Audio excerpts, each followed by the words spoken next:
Welcome to the Heart of Innovation, 60 minutes that could save life and limb, with new breakthrough ideas and innovation changing the healthcare landscape. Brought to you by Patient Advocacy Group, the Global P.A.D. Association at padhealth.org, in partnership with Reflow Medical, the pulse of medical ingenuity. Here are your hosts for the Heart of Innovation, Emmy Award-winning journalist and founder of the Global P.A.D. Association, Kim McNicholas, and interventional cardiologist and founder of Save My Piggies Health and Wellness, Dr. John Phillips. Hi, everyone, and welcome to the show. We have a really special show planned. It is a Save My Piggies edition of the Heart of Innovation, and that means we are going to be featuring a harrowing story of a son fighting for his dad's legs, trying to save his legs from amputation, with a disease that is more prevalent and deadlier than most cancers combined. It is called peripheral artery disease, and it is poor circulation in the legs, in the arteries in the legs, and it's caused by plaque buildup. And you might notice some fatigue in the legs, leg cramps, leg pain, tingling, numbness. It might not be old age. It might not be diabetic neuropathy. It might not be just a spasm or restless legs or sciatica or spinal issues. It might be peripheral artery disease. And because so many doctors end up brushing off these symptoms as other ailments, peripheral artery disease in so many patients across the globe ends up progressing to critical limb threatening ischemia, or CLTI, also known as critical limb ischemia, or CLI. And that's where these patients are at risk of losing their leg, and there are very few options available, with very few doctors who have what are called Hail Mary options. And we have one of those doctors that has a Hail Mary option for these patients. It is Dr. Zola N'Dandu, and I'm so honored to have Dr. N'Dandu here. He is from East Palatka, Florida. That's where he actually practices. He's also on my board of directors for the Way to My Heart and the Global P.A.D. Association. Just full disclosure, but we are so honored, Dr. N'Dandu, to have you here today. Dr. John Phillips has the day off. He's somewhere across the globe saving the piggies, but thank you so much for pinch hitting and being here and sharing the story of one of your patients' journeys. Thank you very much. Thank you for having me here. And it's truly an honor to be here today. So I think that we should get right into the story, but first, let's kick things off with a moment of inspiration. Dr. Zola N'Dandu's spectacular vascular moment of inspiration. Well, thank you. I like that introduction. That's pretty nice. I think Dr. Phillips is going to be so jealous. He's going to think someone is stealing his job away. Yeah, no, this is great. It's like a movie of some sort. I know. Thank you to Colin, our producer, for making that happen so last minute and giving Dr. N'Dandu such a warm welcome. Perfect. No, thank you. But on a serious note, considering what we're going to discuss today, especially the patient journey through this process. So we as medical professionals, we talk a lot. We have all these fancy terms, all this vocabulary that we use, all these procedures that we do sometimes, even we don't understand, let alone our patients. So it's nice to get a perspective from the patient, to hear their story. So that's where the Hortons family are going to explain to us their journey up until this point.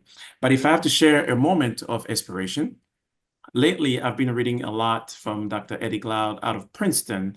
And there's one thing that he said that was quite interesting that I really like, that says, hope arises when you don't ignore challenges, but instead when you face them with courage and commitment to change.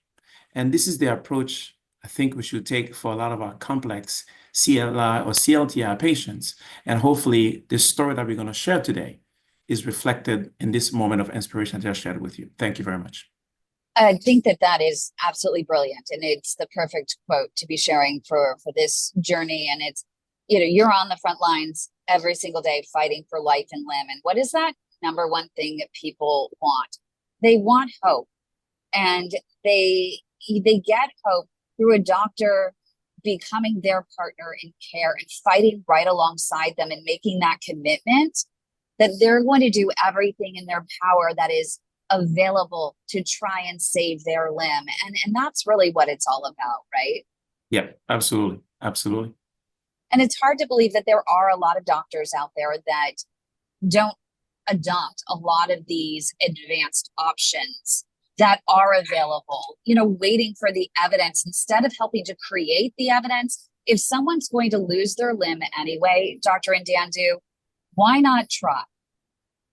Yeah, I mean, I think that's really important, and that's really for every field. It just so happened that we're talking about peripheral arterial disease, we're talking about CLI and CLTI, but I think that's in every field. So I think it becomes really important for those that are working in the field to obviously continue working, to continue improving, to continue innovating, to make things better.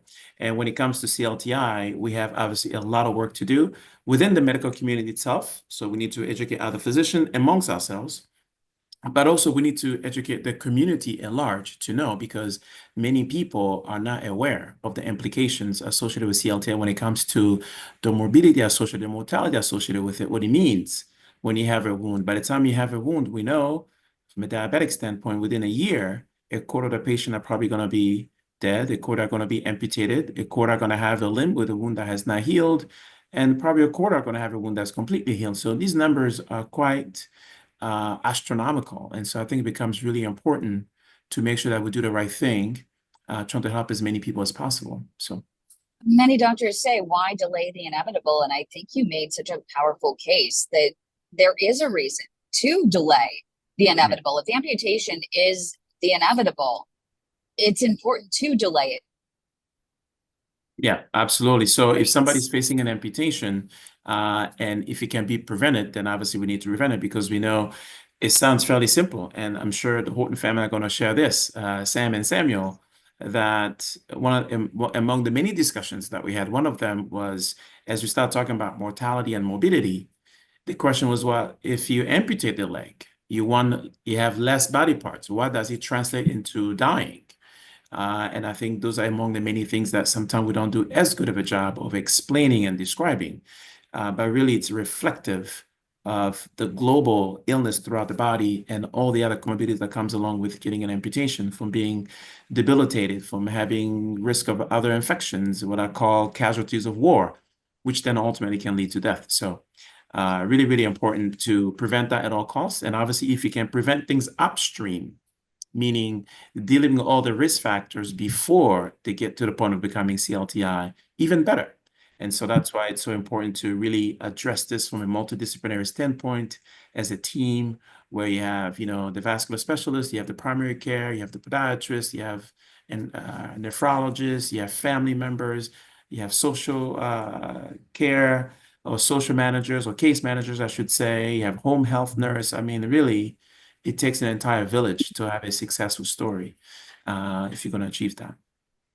It does. And coming up right here on the Heart of Innovation, we're going to meet Samuel and Sam and hear their incredible journey and how Dr. Zola N'Dandu took his case head on, faced the challenges to give this family hope that the dad would remain on his feet and continuing to walk to live another day. So stay with us. How many procedures are you willing to go through? Is it worth going through that many, or would you rather just cut the leg off? That's funny. Was it worth it? Oh yeah, I have my leg, man. Amputation should absolutely, positively, 100% never be a first-line treatment. What an incredible operation, what an incredible lab you have here. Without a doubt, we're underdiagnosing peripheral arterial disease. It has not gotten the attention that it should, because it is a killing disease, it is a disabling disease, and most importantly, it's a disease that we now have great treatments for. Okay, let's go to the next one. They were going to amputate it, and I needed to consult with my family. Did I want it off here or here? You're just shocked. It's scary. I don't even know how to explain it. You're 42 years old. We're waiting till people are at the end of the spectrum and almost beyond hope. There is good care available here. Closed minds are what we have to get rid of.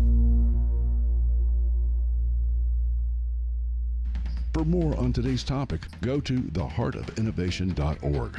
That's theheartofinnovation.org. Once again, here's Emmy Award-winning journalist Kim McNicholas and interventional cardiologist Dr. John Phillips.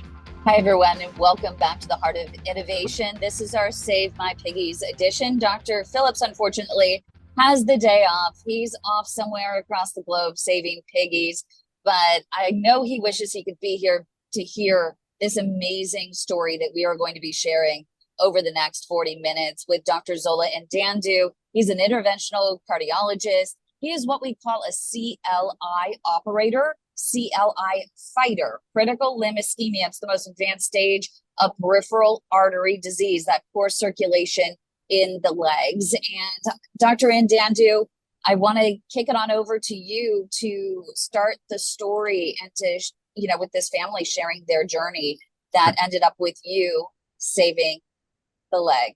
Okay, great. No, thank you so much. This is a fantastic opportunity, as I mentioned earlier. So many times as medical professional, we talk amongst ourselves, but we don't understand what does it mean to patients or the journey that our patients and families go through. So I have an amazing opportunity today to introduce Mr. Sam and Samuel, the third and the fourth. So Samuel is the father, Sam is the son. And this is the family that we met. They were all the way in Pensacola, reached out to me after seeing one of our presentations online. And they had my cell phone and my email, and they contact me going through some of the challenges that we're facing. A non-healing wound for a few months, unfortunately, without standard revascularization options in terms of balloon angioplasty, so within the endovascular umbrella or surgical umbrella. And they say, hey, we saw that you do DVA work for last options to prevent amputation. Any way you can take up my father to help. This was a Sunday afternoon. I'm sitting on my couch. This is a text message from somebody I've never met. And so we started connecting, and here we are today. So I have the honor and the privilege to introduce both son and father for them to tell us their journey, how things started, and where we are today. And hopefully this will be an opportunity to teach us as medical providers and other people who are here to learn, and hopefully one day also save another family member somewhere who might be going through the same trouble. Mr. Sam and Samuel Horton, please. The stage is yours. Well, thank you, Dr. N'Dandu. I'm Samuel Horton, Sr., or the third, and this has been absolutely an amazing adventure or journey. I had been home in Pensacola doing things to try to help my health, but it was only because of the intervention of my son into this process that I still have my leg and my foot today. So he's been an amazing and wonderful son who looked after the details that I couldn't see. And Sam, you say something? Well, it was a very, in some ways traumatic, in some ways, you really don't know what's going on. We had been communicating with my father. I knew that he was going regular to a podiatrist, and he was, I knew, I think everybody in their life's journey is really busy, and we don't really get until we really understand the seriousness of certain things. We don't dig as deep as maybe we should because we're all so busy. I knew that my father had been going to the podiatrist. He would tell me that he was having some cutting done on his foot, that he had some issues with the ingrown toenail. And he was saying that he was in pain, and you really don't understand. You think it's associated with the foot, and he was going to the podiatrist on a regular basis. No real, hey, this is really serious, or it's critical limb ischemia, or what the risks or anything. He's had diabetes for some time, and he's going to dialysis, and in relatively good health. Outside of going to dialysis, I mean, he did have some other challenges, but when I was getting ready to go out of the country, and I called my dad for last time, hey, I'm about to go.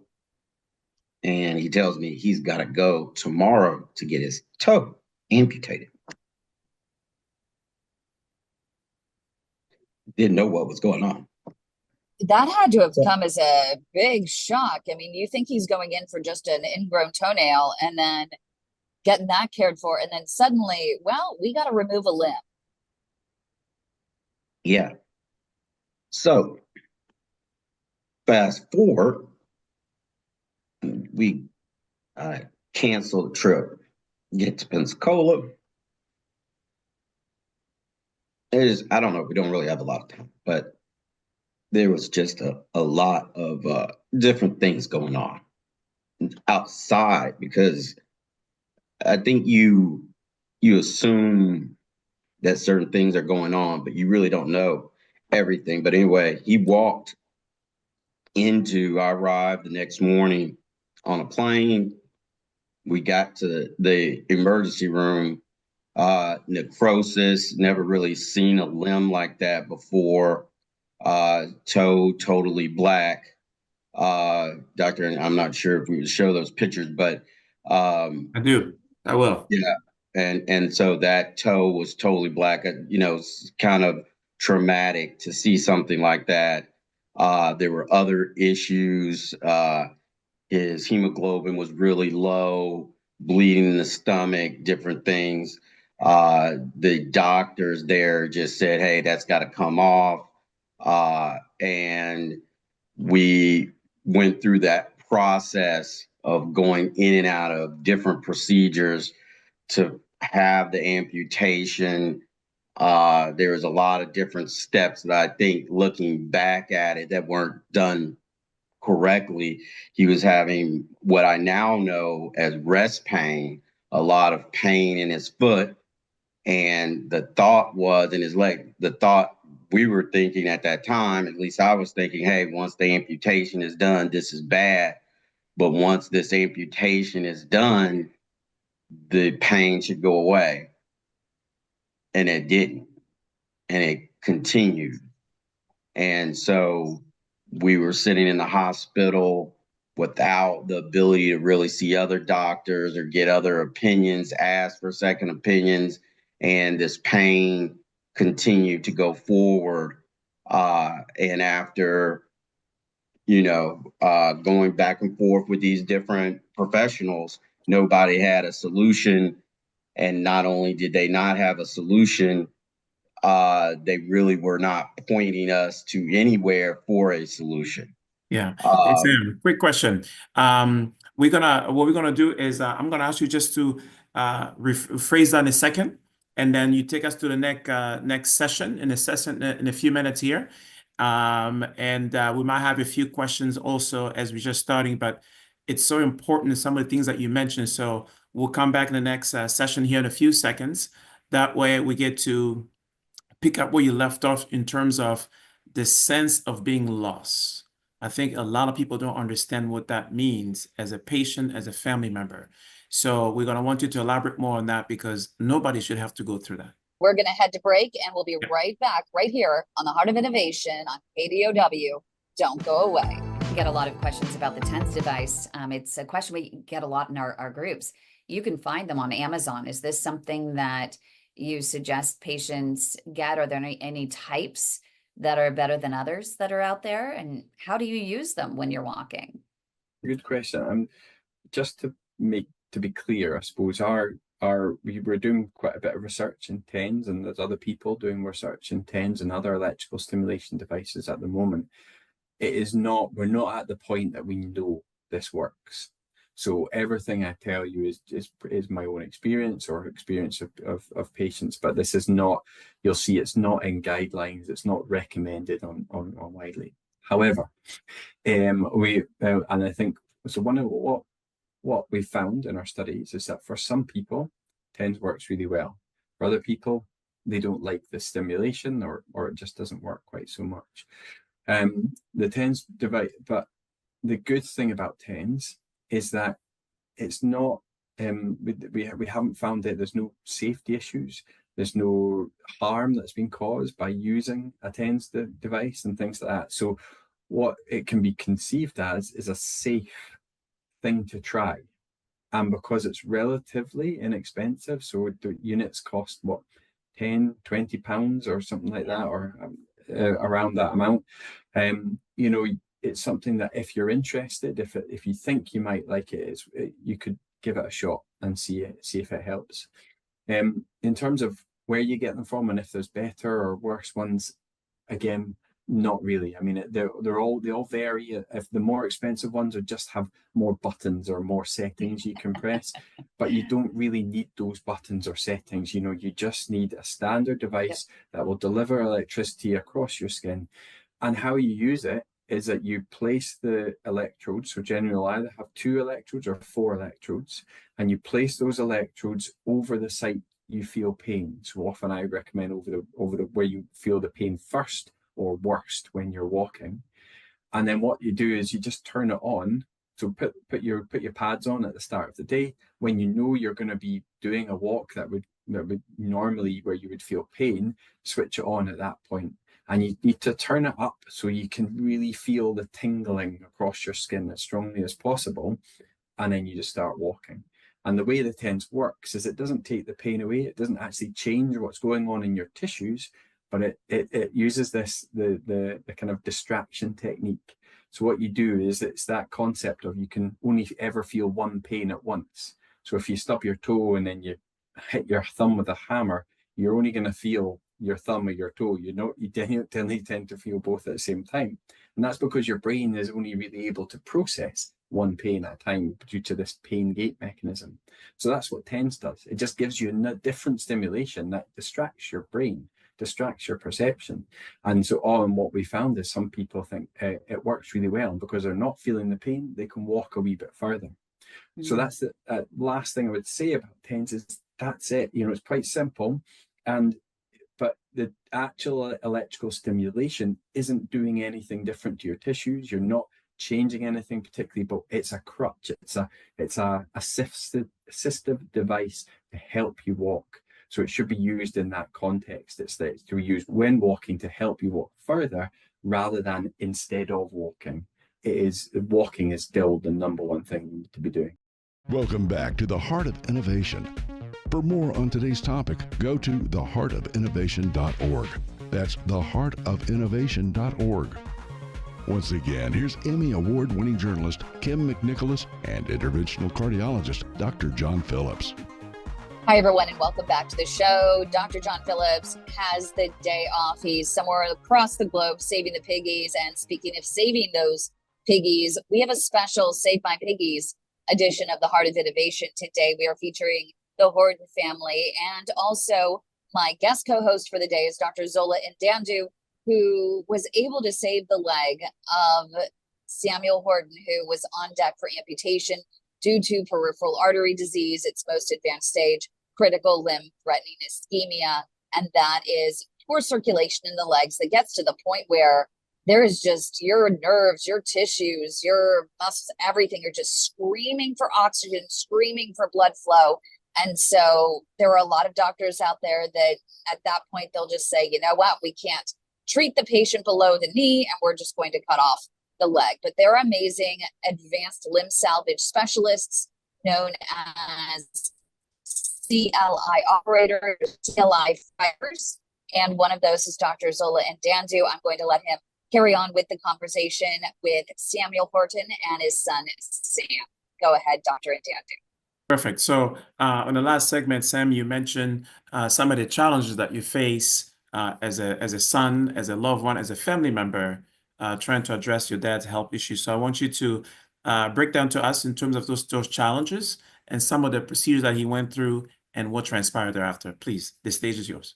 So we, as I stated, we had the amputation. One of the things that was told to me was, the healing was going to be based upon how much blood when they did the amputation, whereas they should have, or the original procedure would be to clear the arteries and do some of the arterial revascularization procedures prior to the amputation. They chose to do the amputation first when they did the amputation, there was no good blood flow. They went back in, they attempted some additional revascularization with his previous doctor, who he had been seeing prior to all this, who had told him previously that the blood flow was good. He had been working with a vascular doctor previously, who, when they were doing the minor amputations or the cutting, had said that he had good blood flow. Obviously, that wasn't the case. I think they had done another procedure where they had went in retrograde. I didn't understand this at the time, but previous to the hospitalization, they had tried a revascularization procedure, which is called a retrograde procedure, where they go into the foot as opposed to in the leg.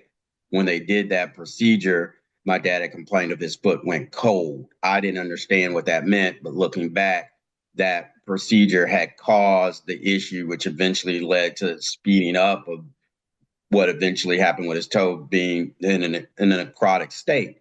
So I continue to ask for alternatives. How can we get more blood flow? After doing more research, nobody had even used the term critical leg ischemia to us or to me. And we're going through, they had a hospitalist who was not experienced, who was just the kidney doctor, because he has dialysis. They put the nephrologist in charge of his overall coordination of care. So I was sitting there talking to all the different specialists, because the nephrologist really even complained to me directly that he was only doing this because the hospital forced him to be the one coordinating. So he really didn't have a specialist, a understanding of the options. When we demanded a second opinion from a vascular surgeon, they had no idea what before I knew about what DVA was, the term DVA, I had learned that there might be a procedure where you could use a vein as an artery. And I kind of spoke with him and said, well, we think, I don't know, but maybe there's somebody in Tallahassee. I'll talk to my boss and get back with you. But we were basically given no options and sat in the hospital for weeks with nothing going on until we were finally discharged to a rehab, still with rest pain, still with no resolution of the underlying cause, and pretty much on a path to an eventual amputation. And coming up right here on the Heart of Innovation, we're going to hear how he found Dr. Zola N'Dandu, who could perform this deep vein arterialization, or DVA, where they hijack a vein to take blood flow and reroute blood flow from a blocked artery in the calf all the way to the foot to help get a wound on the foot healed. So stay with us right here on the Heart of Innovation and our special Save My Piggies edition. I'll be vulnerable and share something I learned from very relatively early on. We can work in very different places in the hospital, and this is maybe something interesting for everybody to know, but we can do work in the cath lab, meaning we can do a procedure in a place where only endovascular therapy can happen. Or we can do a procedure in an operating room where only operating surgery, open surgery, can happen. More novel solutions are what they call hybrid places, which means in the same room, you're going to have open and you're going to have endo capacities in the same established site of care. So I have everything to do open surgery, but I have everything to do endo in one. And this one particular case, it was complex, and maybe I was a little bit, this was a few years ago, and I was younger and maybe a little bit cockier. And I thought, they told me there's no hybrid rooms available. And I said, I don't need a hybrid room. This is an endo case, and I'm just going to do endo, and I'm going to be in and out. And I remember that I got in trouble. I think it was something along the lines of that device that I was using was, kind of cut into the artery. I had a perforation. I attempted to fix it, but via endovascular means, but ultimately I needed to do what we call a conversion, which means I have plan A, to your point. You need plan A, B, C, D, and be ready for that. And I undermined maybe the complexity of the plaque, and I needed to convert. But guess what? I'm not in the hybrid room, and so it was a big production. I had to put a balloon in the patient to temporize the bleeding. We had to, under general anesthesia, move him to a bed and like dash to the OR, and then put him back in the bed and prep everything and then cut down. And it was fine. And at the end of the day, we did it, but it was risky for the patient, transferring him under general. It was risky. I consumed resources inappropriately, and I learned a lesson. And my lesson was be very, very meticulous in deciding and try to have as much foresight as possible, because you got to plan from A to D. Welcome back to the Heart of Innovation. For more on today's topic, go to theheartofinnovation.org. That's theheartofinnovation.org. Once again, here's Emmy Award-winning journalist Kim McNicholas and interventional cardiologist Dr. John Phillips. Hi, everyone, and welcome back to the show. We have a very special Save My Piggies edition of the Heart of Innovation. Dr. Phillips is off saving some piggies, but we are very honored to have Dr. Zola N'Dandu here with us today, guest co-hosting, and he is also here to help us share a very special story, harrowing story, of one of his patients and the son of the patient fighting to save his dad's leg. And before the break, we were talking about Samuel sitting in a hospital room, the doctors, the other clinicians not knowing where to go next. And Dr. N'Dandu, the son ended up going online and finding you. So I'll let you all continue with the story. Please, Sam, continue.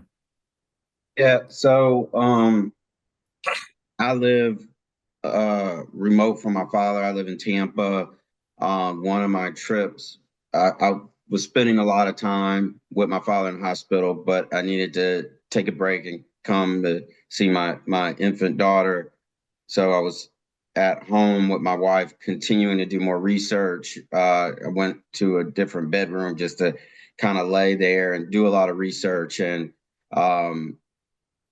came across YouTube and videos and got to one of Dr. N'Dandu's videos where he was presenting to some other physicians, explaining CLA, well, I had gotten to a point, I think it's important to say I had gotten to a point and was so frustrated at one point that I was considering it, spoken with my auntie, well, maybe we should let them amputate his foot because he's older. We can just get around by with life and start anew and just get through this. But I watched Dr. N'Dandu's presentation, and he started talking about the consequences of these major amputations and the morbidity and stuff. So I immediately kind of just, my whole mood changed.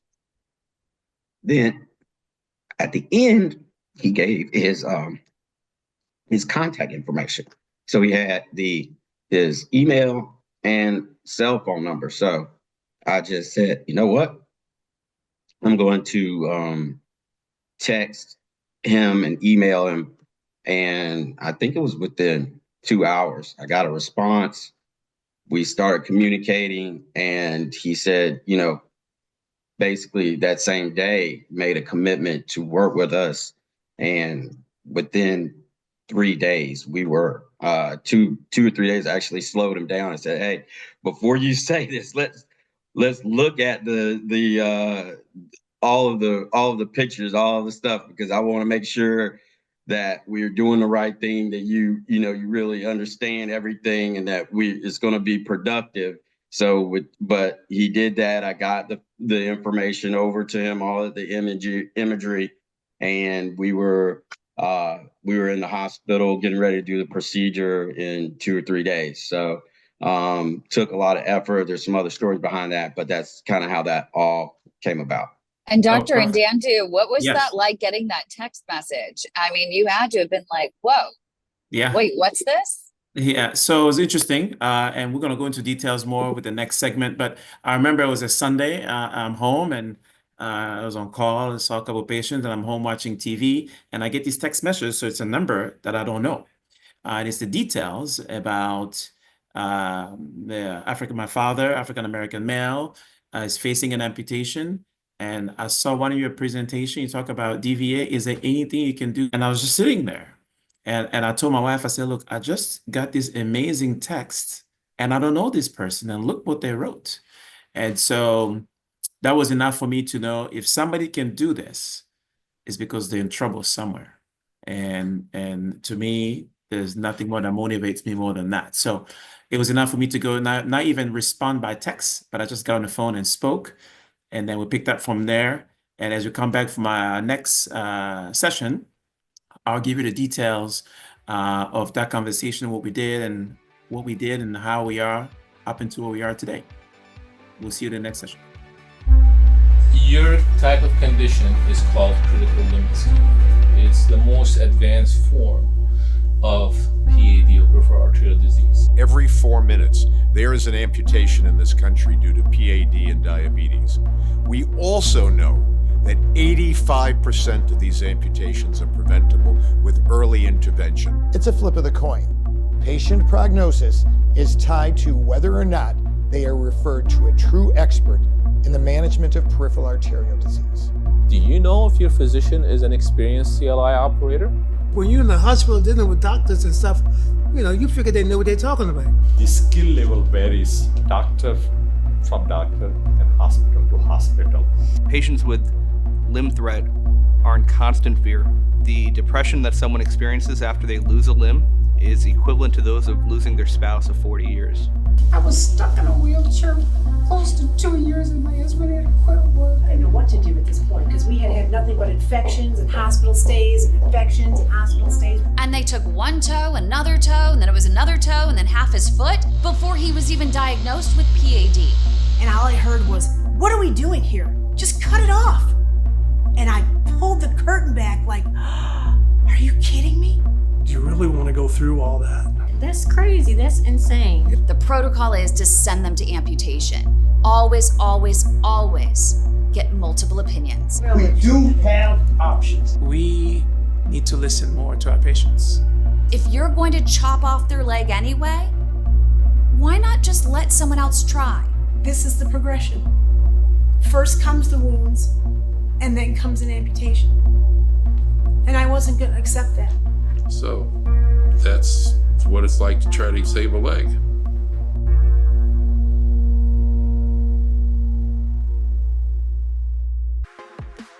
Welcome back to the Heart of Innovation.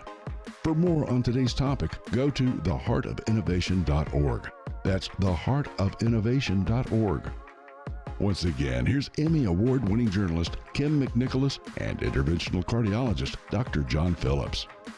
Hi, everyone. Welcome back to the show. Dr. Phillips has the day off. We're here with Dr. Zola N'Dandu and one of his patients. And before the break, we were talking about how this patient ended up finding Dr. N'Dandu and ultimately ended up in a limb being saved. Dr. N'Dandu? Thank you. So as we picking up from our last segment, after the Hortons family found me, we spoke. I knew he was in trouble. So even before I could see his images, I was like, look, I think there's something we can do. This is before I could see the images. And Sam Horton was great in terms of trying to even give me some pictures before even the weekend was over. And so by the time Monday hit, I said, look, let's just make sure, as he said, let me get the images to make sure that you don't travel 5 hours to come and see me for me to say nothing can be done. So I got pictures of his foot. I got picture of his angiogram. I was able to look at them on PowerShare. I said, look, this is something we can definitely offer. Come on down.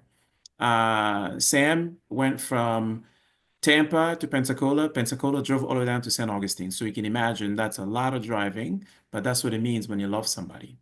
Came down here, brought him to the hospital. He was in severe pain. So I work with Dr. Ansari, that's my partner, and we are in East Palaca and St. Augustine. And what we did, before I do anything, I just want to go back to some of the things that I mentioned earlier. So as you can see here, people with CLTI, especially when you have SAD-MAC. SAD just mean small artery disease. So when we start looking at small arteries below the knee, below the ankle, and you combine that with arteries that are heavily calcified, As you can see here, 30% of patients will heal a wound at 2 years. They have a high risk of major amputation. Unfortunately, not a whole lot can be done. And you can see these arteries. So these are our toes. And in between, you're not supposed to see anything. And these are arteries that become so calcified, almost like toes. And once you get to this point, there's not really a whole lot we can do. And so medically, major amputation is one of them. The other one is palliative care, where I say, look, nothing can be done. You go home, a hospice, and that's the end of that. Or an alternative option could be foot vein arterialization. And the idea is you have an artery that's supposed to deliver blood to the foot right here. We're going to call that capillary bed. So that's the tissue.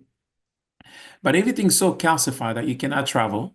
And sometimes what we do a bypass where we come right here. But in this case, you can't even do a bypass because the artery has so much calcium or they have nowhere to go. So the idea, you take an artery, you make a connection with the vein, and rather than the vein taking blood from the foot back to the heart, you use one vein to then deliver blood to the foot. And so that's what we did here. And so what I want to show is Mr. Horton's foot over time. So he had something in the left toe, not too bad, but you can see the right foot. And this is probably around October or so of last year. Then eventually it becomes like this. Then you have that. That's the tip of the right second toe. And then eventually he has an amputation, as Sam mentioned earlier, without necessarily improving the blood flow. And so what you have now is this.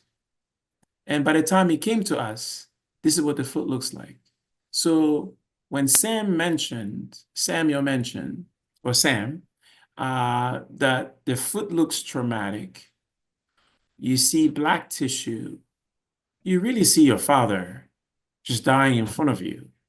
And this is over a period of a few months. And so this is how we meet. And so the idea behind this, as I mentioned, was we have these arteries that were not doing anything for him, and we have the vein. And the idea was we're going to make a connection between the artery and the vein. We can either do it at a higher level, so at upper 1/3 or the lower 1/3, so we can then give flow to the foot. So when we did the procedure, we brought him in.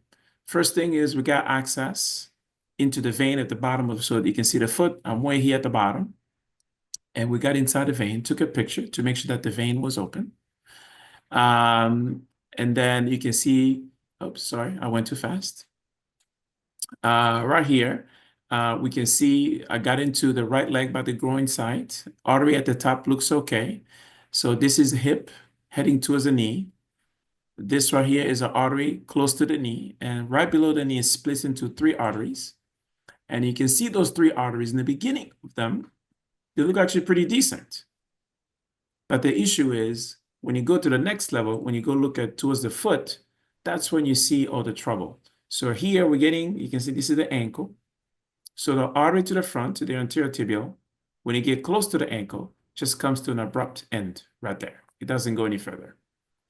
The one in the middle, the perineal, looks open, but it has quite a few bumps. But it's a small artery. It looks very small, like it's 2 mm here, but this artery is probably 4 mm. It's just there's so much plaque in there that it's not delivering much. And then the artery goes to the back. The previous hospital in Tallahassee, sorry, in Pensacola, they had opened up the artery, but there was so much calcium that when you get to the bottom, right here by the ankle, they couldn't open up that area just because there was so much calcium there. And even when you open it, you just see these like dark lines, but you don't see like the tissue here filling. So the arteries, even though some of them are partially open, they're just not delivering enough blood flow to the foot. And that's the issue. And so we went ahead and opened up this artery just to improve some blood flow there, knowing that this was just going to be part of it, but there wasn't enough. So there's some flow here being delivered, but unfortunately not enough. And we knew now that we open this, we can then use this artery that doesn't really go anywhere as a conduit, because when we connect it to a vein, we're not losing anything since it's not doing anything anyway for the foot. And so we used balloons to open up the artery. And then went ahead, took another picture to look at the vein to make sure that was okay. And then we put 2 snares. So 1 snare in the artery, 1 in the vein. And then with the needle, this is my hand wearing special leather gloves to protect my hand against radiation. Puncture to the 2 snares, put a wire, pull the needle out. And now with this wire, just like going fishing, we can lasso and pull one down, one up above, so we can make a connection. And then after that, we balloon across from the artery into the vein. There are a couple of valves in the vein that we had to deal with.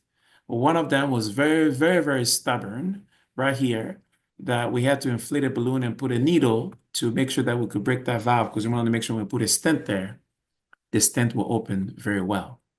And so that's what we end up doing. So at the end of the procedure, what you see right here is blood is coming into this artery, and you can see like a little bridge, and that's what the connection between artery and vein. And when you look at picture number 2, now you have this big tube or conduit. And then now in the final picture, now you can see there's more blood going to the foot than what we started out with. And so that was the idea behind this particular procedure, trying to save Mr. Horton's leg. So I'm going to play that picture for you one more time. You can see now we're delivering more blood flow, and this is through the venous system we just created, and the artery is still open. And so I just want to share some data with you here briefly. So there's a clinical trial that we're participating in called PROMISE-2, where we use this particular device to help patients. And over a 2-year period, these are patients that were facing amputation, where if you didn't do anything, they would get into trouble, and I'll show that in a few minutes. And in 1 year, 69% of those patients had their limbs, and in 2 years, 65% of them had their limbs. And we also did a simultaneous registry at the time called Clarity, where we took patients that nothing could be done for them. And they said, let's follow them and let's see what happens compared to those that we treat. So if you treat people, 71% in 1 year we have their legs when you look at PROMISE-1 and PROMISE-2. When you look at Clarity, only 51%. This is only amputation. But if you add amputation and death, this number goes down to 32. So meaning if you don't do anything, 68 of people within a year are either going to be dead or amputated.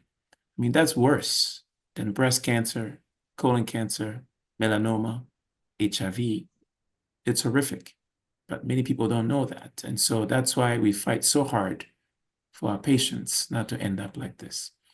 And then when you look at limb salvage, same thing as well. Here we are 2 years out, we're still here, 1 year is already here. And we're just talking about limb salvage. We're not even talking about death. As I mentioned earlier, if you add death to this number, it goes down to 32. And so Mr. Sam Horton, after he went home, went to rehab first, then home.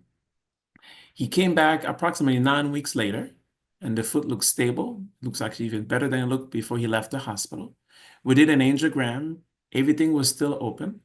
Our podiatrist did an amputation only of this toe rather than losing the whole leg. We thought initially maybe that he might lose all his toes. Here, it was just dead skin that came off. And then after that, actually when he had the surgery, I was in the operating room watching the podiatrist. We put a artificial skin graft right here to help with wound healing. It came back for a follow-up. And this is the image of the wound approximately a month or so ago. And when he came, our podiatrist did an injection of stem cell. And actually the wound, I got some pictures earlier today that I couldn't upload to the presentation. The wound looks even better than this in terms of it's smaller. There's less depth to it. And so hopefully Mr. Horton is heading here to the finish line. But really, without the advocacy of his son, Sam, the courage that he himself had, Mr. Samuel Horton, to say, I want to go through this, and the entire team that participated in his care in terms of podiatry, infectious disease, case managers, the hospitalists here, physical therapy, nutritionists. I know the home health nurse by name, and she knows my cell phone and her cell phone. I was looking at up until now, from the time that I got the first text message, probably close to 256 text messages between me, Mrs. Sam Horton, the podiatrist, my partner, infectious disease, and a home health nurse. And this is really what it takes. But once again, I want to thank both Mr. Sam and Mr. Sam Horton for even trusting us to take care of them, considering all the challenges that that they went through. But we're able to do this for him, and here we are today. That is absolutely an incredible story. And Samuel, I mean, what was the journey like from your perspective, going through all of this from the moment that your son said to you, I want to hear the conversation that your son said, hey, Dad, I think we have an option for you, but we got to go to, you know, East Palatka, Florida and to get her done. What was your reaction? Well, I was doing the best I could in Pensacola, basically by myself. I kept my son involved. Well, I would tell him what I was doing, but I was taking the advice of the doctors there in Pensacola who I thought were knowledgeable enough and were doing all of the things that could be done. I was kind of resigned to follow the doctors, although I've never been completely trustworthy of doctors because of another medical situation I had many years earlier, not with me, but with my wife. So I thought that, hey, you need to be critical of them. You need to watch them and try to be knowledgeable and just don't take anything they say without, questioning it. So I was keeping my son involved, and, we would talk and he would say things and I would try to respond to him. But when he said that we need to do something else, that he thought that I could get a better result in another way, I trusted him. And I said, okay, that's what we could do. Of course, I got a little crazy now and then from the anesthesiologist, from what they tell me during the first operation. But I've always trusted that he had my best outlook in mind. So basically, I've tried to, stay in the game, stay positive, do some of the things that need to be done. But of course, being 75 years old, I still have an honorary streak in me. Some things I just buck up against, but hopefully not too serious. So here for the past several months, I've been staying with him here in Tampa. We've been doing all of the things that we can be done. And I think we're coming out with a very positive, well, I know that we're coming out with a very positive result. Absolutely.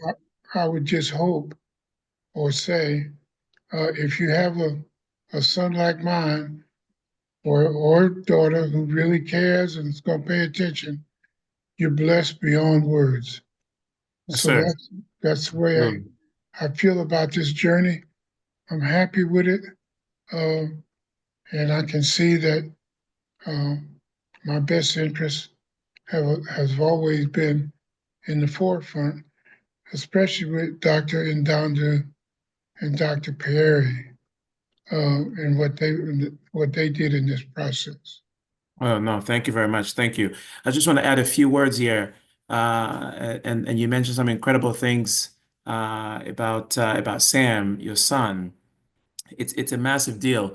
And just to put things in perspective, so here they are. They come to St. Augustine. They have family, but in Jacksonville, which is about 45 minutes, almost an hour away. And Sam has a family at home. So Sam leaves his wife and an infant daughter at home. He's sleeping here in a hospital. Her father's getting care. And he still has a job. And he's working remote. He's traveling back and forth between St. Augustine and Tampa, which is approximately about 4 hours or so. So it's not easy. But Mr. Horton, the father, doesn't get better unless Sam is here. He's been at the hospital since July, but I have to tell you, everybody remembers him. When I go talk to my infectious disease colleagues to give them an update, they know exactly who he is because father and son were here the whole time. But sometimes we see patients that come to the hospital and they're there the whole time. There's not a single family member. Either they don't have any, or they don't have the blessing, like Mr. Horton just mentioned, having, or the grace to have a child who is busy with his own or her own life, to be at your bedside. So it's a massive deal. And this story does not happen without the son. So it's a very, very big deal. And I just want to echo those words. It is very true that Sam, you are a blessing to your father and to the rest of us. So, And Sam, can you walk us through just the roller coaster that it is going through this whole process and being that person with this weight on your shoulders? It's just God.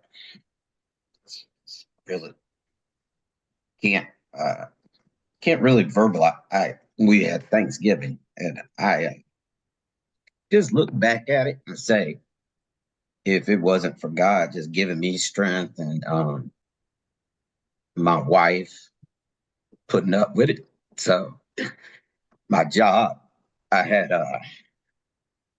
couldn't have done it without support from others. So I don't put it on me, because without understanding from work, from other family members, from my wife, and that wouldn't have allowed me. So I really, Dr. N'Dandu talked about other people, what might happen, but it's kind of like you really can't even look at that, because other people might not have the opportunity to do certain things or to be able to do those things, even though they want to.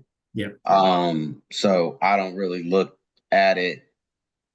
I can't always in my life try to not to judge others, because I don't know their circumstances. That's right. But I will say that you have to be, my dad said he's honorary, but because of him and because of my job, I don't take no for an answer a lot. So, and it's very intimidating sometimes. You could be intimidated if you don't educate yourself. And we're also blessed to have a lot of nurses. My mom was a nurse. My family was a nurse. So I kind of know, even though I'm not a doctor and not formally trained, I know enough to know that doctors are not infallible. And so you have to challenge them. And there's a whole different backdrop about, like you mentioned, care and billing and what's really being done and what is offered to you. There's a whole separate part of this about there was a different critical limb place in Tampa that I was going to go, that came back and told me Dad wasn't a candidate for DVA, which is a whole different story. So there's so many different levels that you just have to be tenacious in life, and you have to be tenacious and challenging throughout a process like this. And that's what I would just share with people, because I always know, or I have faith that there is options. It might not be good options. They might be challenging. They might not be high percentage, but you got to just keep on pressing. And that's what we did with help and with Dr. N'Dandu and others. We're able to be somewhat successful. Hey, Dr. N'Dandu, was it in the box or off the shelf for this DVA? We did an off-the-shelf DVA. And for me, which would be the different criteria, right? Different criteria, but for me, really, it was simple. I mean, for me, I saw somebody that needed help, and I knew I could help, and that's all that mattered. And so, to me, I was going to find a way to do it one way or the other, and that's all that matters to me. Because when you hear the story, when you hear Sam, when you hear Mr. Samuel Horton tell the story, if you're not moved, I think there's a problem. And so for me, it was that simple. And perhaps those are things that move me. Those are things that get me motivated. But yeah, we're gonna find a way. And if I couldn't do it, trust me, I would find somebody to do it. But the one thing I wouldn't do is to let things not happen. And so here we are today. And so, Sam, in that instance where you heard, what made you trust Dr. N'Dandu that it was possible when you had a local hospital that said, no, it's not possible? First of all, from the minute, like I said, within a few hours of reaching out to make contact, I had spoken with Dr. N'Dandu, and he made it clear that he was willing to help. He was, he just was engaged and wanting to do something. The other place, it wasn't the people in Pensacola were basically, for the most part, clueless as far as options, or not willing to say, either didn't know or didn't want to say. I don't know to this day, but I mean, I was researching and I was using terms like desert foot. Are you familiar with desert? They act like they didn't know about any of these things. And I'm like, how could I, after researching for a few days, learn things that you don't have any clue about? And so I even had a friend, a very close friend, who's a interventionalist. He's a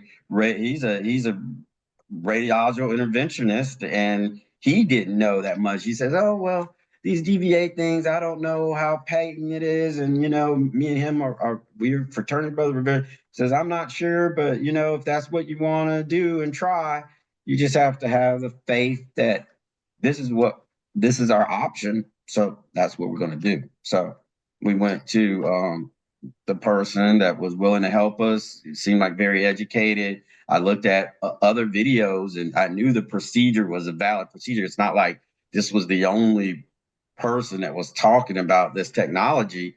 So it wasn't as if we were talking about nuclear fusion that hadn't been done before. We're talking about technology and procedures that have been done in a variety of different. So here's the person that's willing to get him in, what had a sense of urgency that we needed to get there, because part of this was that the people had no sense of urgency. And after I learned about it, I'm knowing that if we don't get blood to this wound, it's going to continue to get worse. And it's obviously getting worse. And there was literally no sense of urgency. So, even with Dr. N'Dandu one time, he says, oh, well, you can wait a week, maybe you come back next week. I said, no, we're going to get him here right now. Yeah. And so that was kind of just the sense of what I was into. Let's do what we can as fast as we can. And yeah, I mean, he was the person that was willing to work with us as quickly as possible with the solution. So we had to go with it. It's was very interesting. Kim. Sorry, I want to add something here to that, what Sam just mentioned about urgency. So Mr. Horton had left the hospital, was in rehab. And so when we're talking about how do we get him here, so the question was, how do we get him to my facility while he's in a rehab? Does he get discharged from rehab to come here to have the procedure and then go back to that rehab? Or does he come here? So as we're talking, Sam tells Mr. Samuel Horton that, Dad, there's an option that we can do. It's going to be out of town in St. Augustine, East Palatka area. And he's in rehab. So we're trying to coordinate things. And Mr. Horton tells the folks in the rehab that they think they have an opportunity to go see somebody for another option, another opinion to potentially save his leg. As we're discussing, we had not finalized what we're going to do here. He gets discharged from the rehab place. So I get a phone call that Mr. Horton had been discharged from rehab at 5 p.m. in Pensacola. He's in the lobby with paperwork, while his son, Mr. Horton, is in Tampa. So he has to get in the car, drive from Tampa to Pensacola, make phone calls on the way so somebody can go pick him up out of a lobby of a rehab place. And then he makes it home, I don't know, midnight, whatever time he made it there, slept, And then the next day, we're on the phone, and I know for sure, I know everything. Now it's like Tuesday, and they're driving, and they left around 9-ish, maybe or so. They were here around 5, get admitted, and even though we had direct admit, there was some hiccups there anyway, but we got him in, and the next day he was on the table.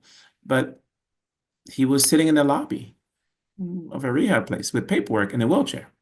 They just let him go. They didn't even make sure that there was someone that would receive him. Just said, well, you're gone, you figure it out.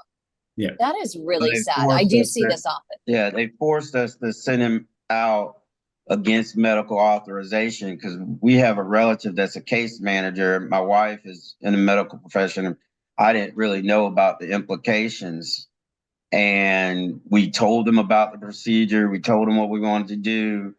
And we didn't want to get checked out that evening. There was some miscommunication, but they would not let him stay. I want him to stay overnight so that we could leave in the morning. I was okay if we had to do it because I knew I just had a sense of urgency that we needed to get it done. But they forced us. They wouldn't talk to the doctor. They could have called and had their doctor. Their doctor that's in charge was a vascular person, which is one of the reasons why we went to that particular rehab hospital. But even at that point, knowing the condition, they forced us to discharge him against medical authorization. It almost feels like a little bit of a temper tantrum that you're not doing what we want, what we say. And so goodbye, later. But they weren't, that's what's so frustrating. Like, you have no solution. You have no treatment plan other than wait for him to need another amputation. That's your plan. You have not participated in trying to. I even found an art assist device with balloon. I was doing I went and found this device. I had him being treated. I had to fight with them to get him to allow them to use this art assist device around his leg to try to pump blood into his foot. That was a challenge, and they had no solutions. But yet, when I presented them with a solution, it was like, oh, well, you're going to have to check him out against medical advice. Like, it's.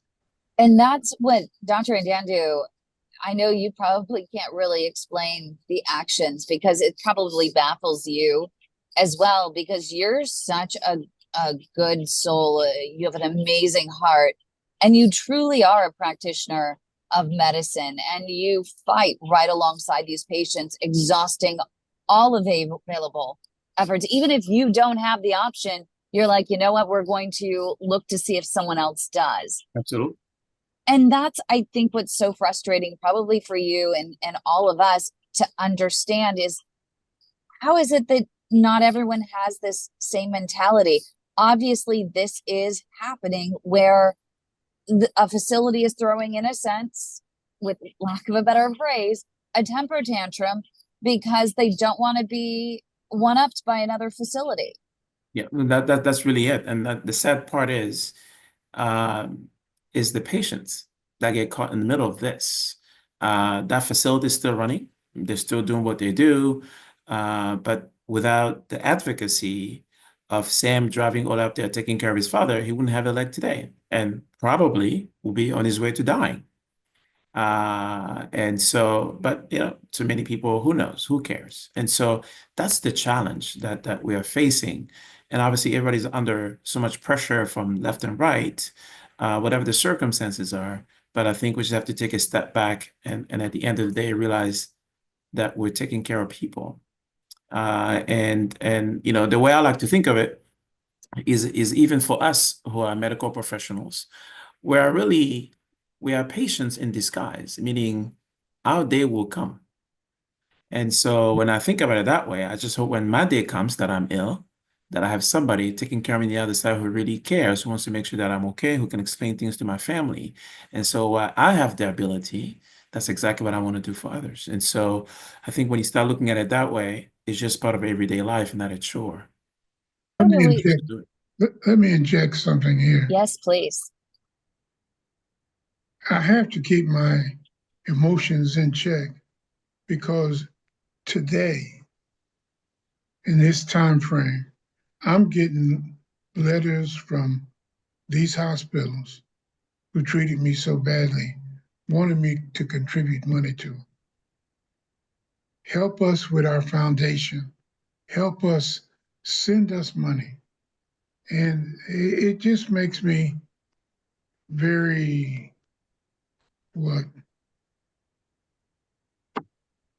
unhappy, I'd say, to know that basically it's all about the Benjamins. Yeah. No, I mean, that's very true. I'm so sorry to hear that. Yeah, and I'm looking at Sam right now, and you just have the most loving look on your face, you know, and looking at your dad. What is going through your mind right now, Sam? It's long process, and we're just happy. I mean, obviously we're not at the end, and who knows what the future holds, but it's just, it's amazing what, you can get through and what you don't, know.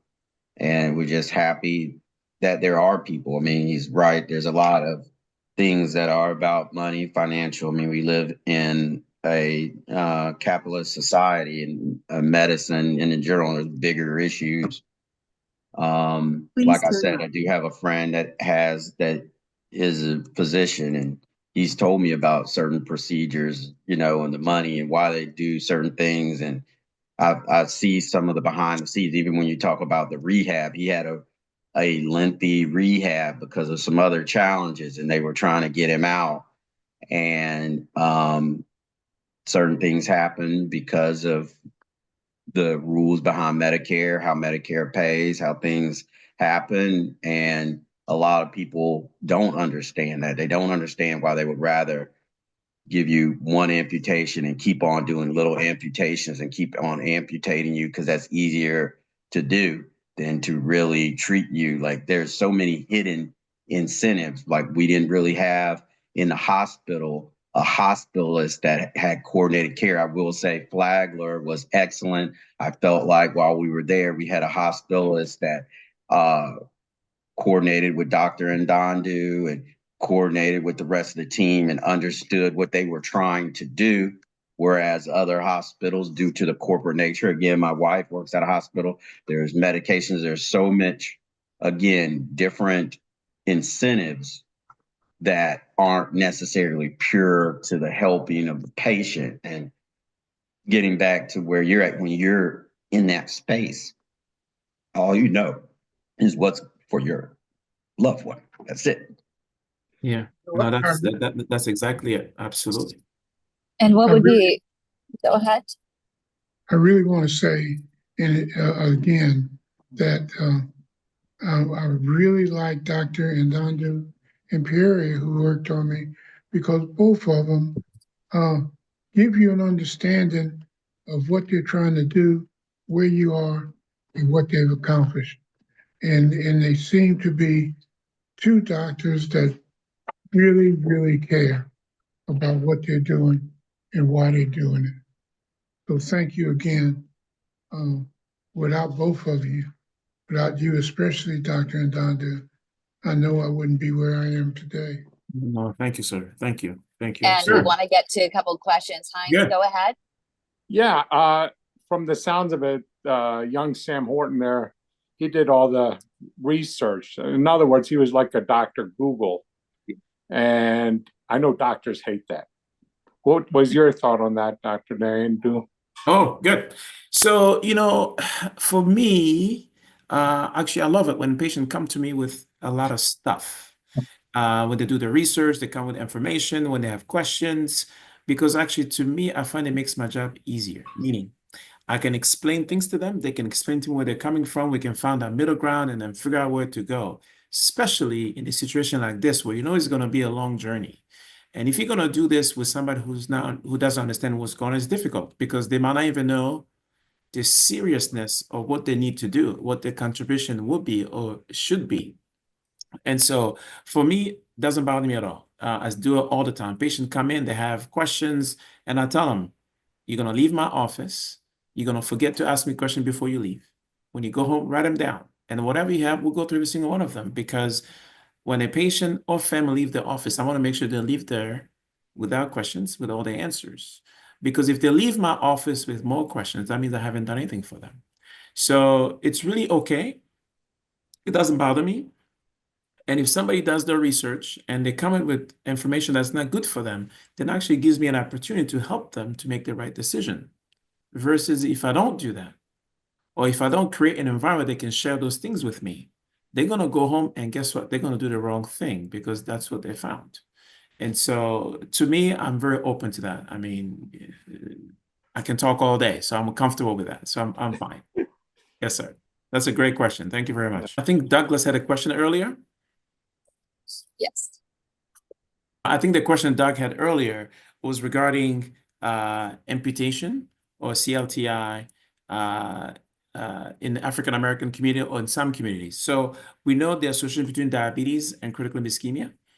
We know there are some groups that are higher risk of diabetes than others, African American male and women, and then Hispanic male and women as well. And so in those high risk population, unfortunately, the amputation rate is 2 to 3 times higher, if not 4 times higher, compared to non-white Hispanic. So I think it becomes really important whenever we come across these vulnerable communities, these vulnerable patients, to be even more aggressive because we know what the implications are.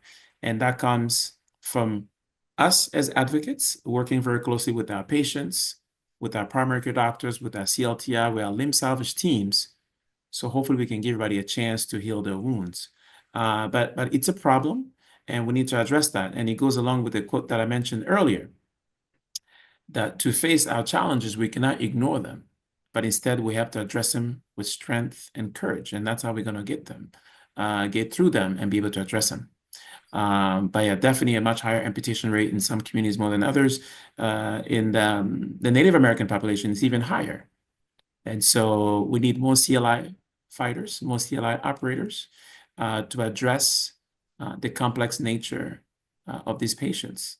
And it really takes a team to do this, as I mentioned earlier as well. So. It really does. Thank you so much, Dr. N'Dandu. I want to finish with a few words just from Samuel and Sam in terms of convincing those physicians that might be listening, number one, to not give up on the patient, but to be okay with giving up the patient to someone like Dr. N'Dandu, who might have additional Hail Mary options to save a limb and can give a patient hope by facing those challenges dead on.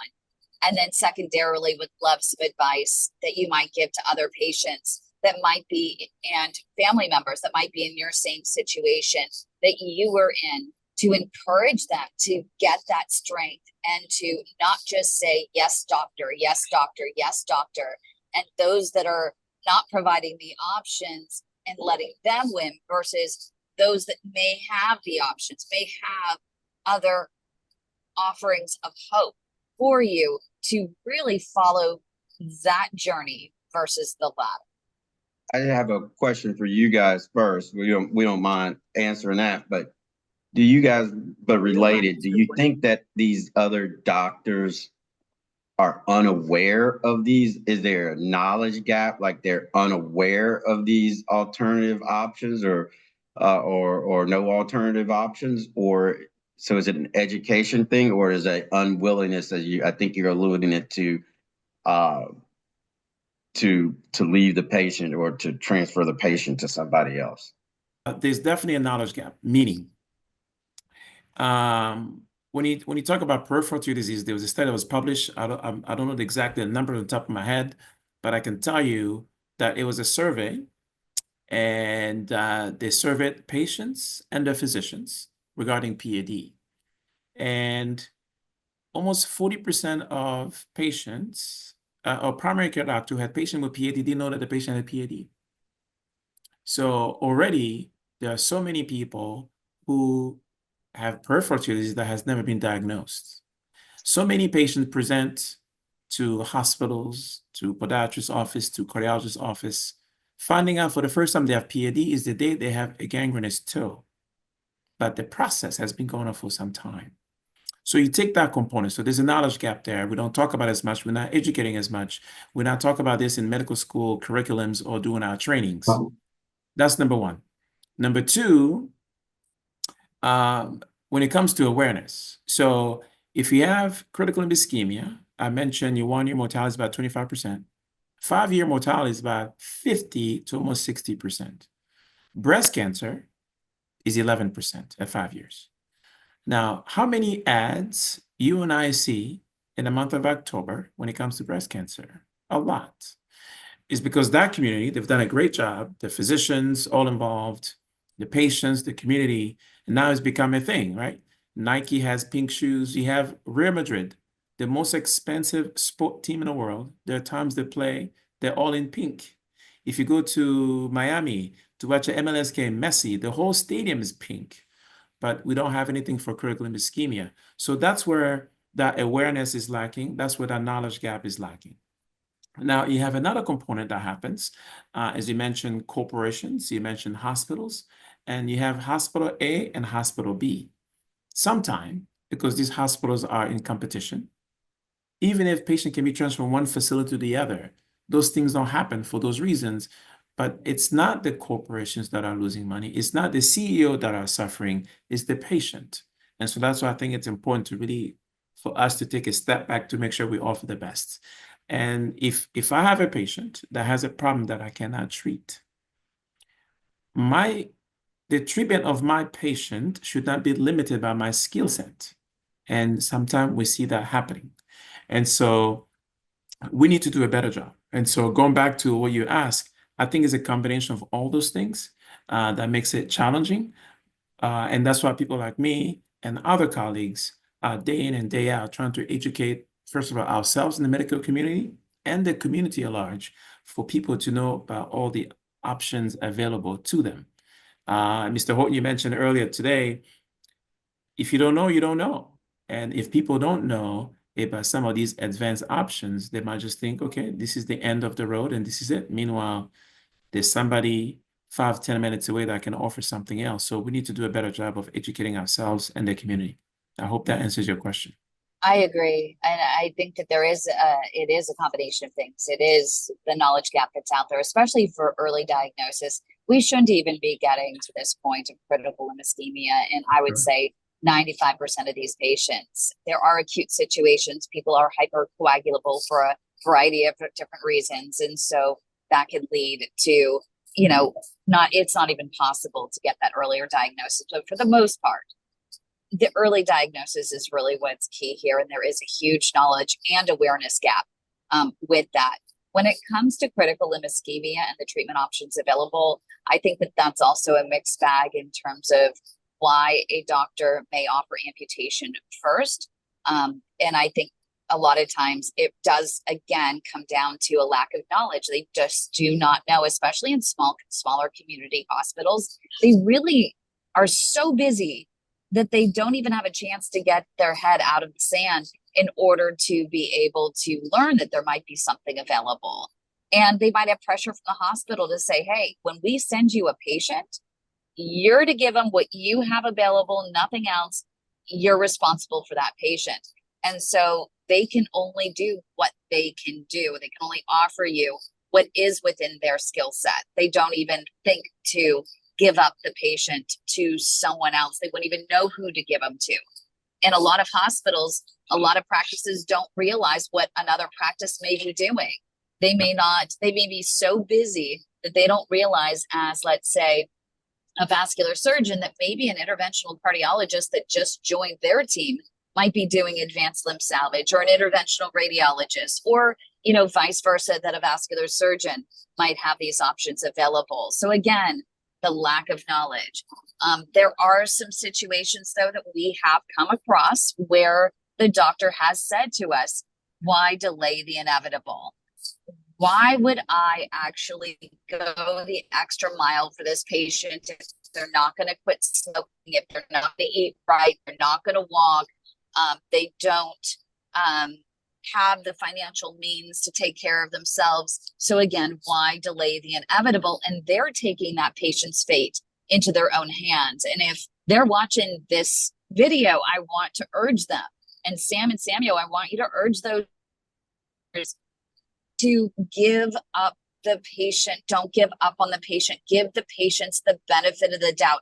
Have that candid conversation with those patients to say, hey, we're partners in care here. I'm going to do my part, but you need to do your part. And this is what your part is. And that's also where the Global P.A.D. Association comes in, that we can help all patients with the compliance to doctor's orders, with the accountability for walking as medicine, with the diet. We have a new series that we're launching every single Monday at 3 p.m. Eastern time, where we have a doctor who is trained in diabetes reversal, who is available to answer everyone's questions for free. So it's like you have an appointment with a dietitian every single week. We have a physiotherapist that comes on twice a month on Wednesdays, who's available at 11 a.m. Eastern time to answer your questions about walking and hold you accountable for walking. So there's so much out there that we can do as a community, all together as a village, to reduce amputations and help people live a longer, better quality of life. Absolutely. So Sam and Samuel, your final words. One thing I just to piggyback off, and then I'll let my dad end it. I think it's so important. One of the things in the process and doing the research is, and I hold myself accountable, is that when your loved one has a condition, whether it be diabetes or my mom had mixed connective tissue disorder, whatever that condition is, you yourself and the doctors need to kind of brief them on the complications, what kind of things, like, here's what this looks like going forward. You know, like if you get pre-diabetes, what really happens to diabetes patients? Like, what are those complications? So you understand the seriousness of it. I think a lot of people do not understand that diabetes leads to arterial disease, and arterial disease is a part of kidney failure, and you get to you end up on dialysis, and what that means for your overall health. And that goes for a myriad of other ailments. And you kind of alluded to, a lot of doctors don't talk about what your diet and what that really means for your longevity, because they just assume that you won't comply and they just give up on you. So I would advocate for doctors having frank conversations with the patients and the loved ones about, prognosis and what you can do to, maybe if you can't reverse, but you could delay, and not just say, hey, here's a pill, go take this pill, knowing that that pill might not be delaying it, that the lifestyle changes can have a much more impactful result than just simply giving you a medication and saying, oh, well, you got diabetes, doesn't matter. Because I oftentimes think that patients don't truly have an understanding of what that means to their future. Yeah. And so I would just advocate for them to have those conversations so that they can have these preemptive things, so they don't get to even the point where we need lifesavers like a Dr. N'Dandu or a Dr. Piera, because I'm sure that some of these things, they might not be able to be completely prevented, but maybe they're delayed. Yep. We really appreciate you guys sharing your story. It means a lot. And I hope that this leads to more limbs saved, people who are, find this, are able to either call Dr. N'Dandu directly or be able to call our Leg Saver Hotline. Anyone across the U.S. can call our Leg Saver Hotline at the Global P.A.D. Association at 415-320-7138. That's 415-320-7138, or go to padhelp.org. We can help patients across the globe find expedited limb and life-saving care. So please make sure to check that out and don't settle for less than what you deserve, which is that better quality of life. Thank you everyone for joining us. Yeah, and Kim, we're gonna have hopefully Mr. Samuel Horton give us the final words as we're heading out.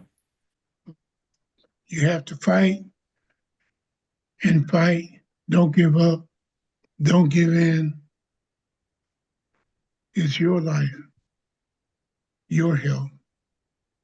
And if you don't take care of yourself, whom do you expect will? Everyone have a great day. Thank you very much, sir. Thank you for those kind words, those fighting words. We love those. And hopefully we're going to have more fighters out there, whether it's medical people, non-medical people, really all of us fighting for one another for such, hopefully more success stories. Thank you very much, everybody, for joining us today. Thank you so much, everyone, for joining us. What an amazing story. If you want more stories of saving life and limb, go to youtube.com/@The Way to My Heart. Have a great weekend, everyone.